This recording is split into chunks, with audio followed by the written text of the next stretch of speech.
I want to introduce you to the founder of The Last Task. It's Hreinn Fridfinnsson, who was born 1943 in Iceland.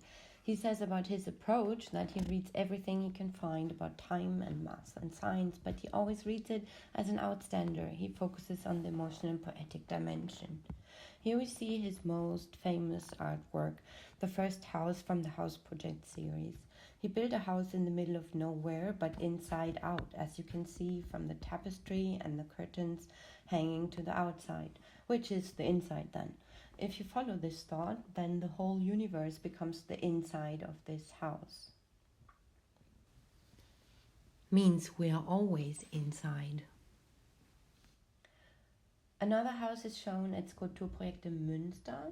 From the original form, only the outlines remained as a sculpture of a concept.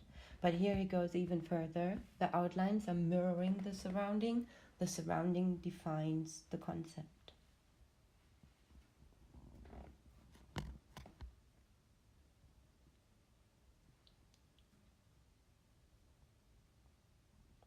The maybe newest work of his, here exhibited at Kunstwerke Berlin, is a multimedia sculpture based on thoughts about the Fibonacci sequence. That was revealed 1200 in Europe, but 400 years before our time in India already. You see a wall out of cardboard boxes containing as different things like crystals, an anatomic model of the ear, and waves are projected on, all based on the Fibonacci sequence that describes mathematically growth and harmony and still determines contemporary inventions.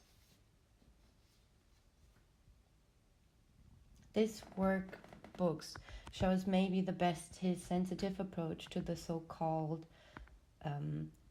forces of nature, the scientific approach to understand the world.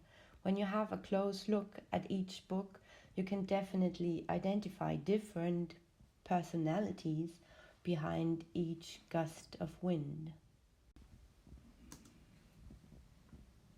Some are more hectic, some are more careful, reading every single word.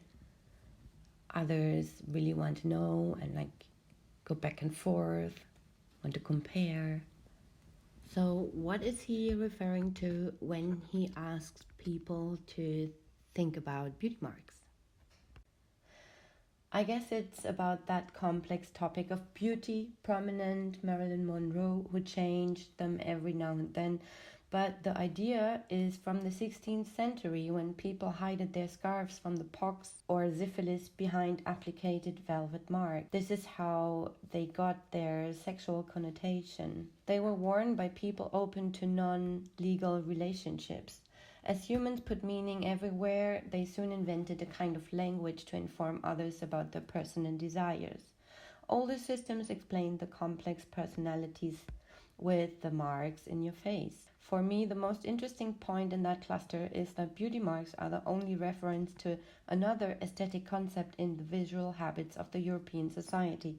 Usually based on symmetry and harmony, the disharmony and the mistake in the face is attractive. The concept since 800 years in Japan, called wabi-sabi, is celebrating the mistake and imperfection, here highlighted in pure gold, the beauty of the accident and the unknown.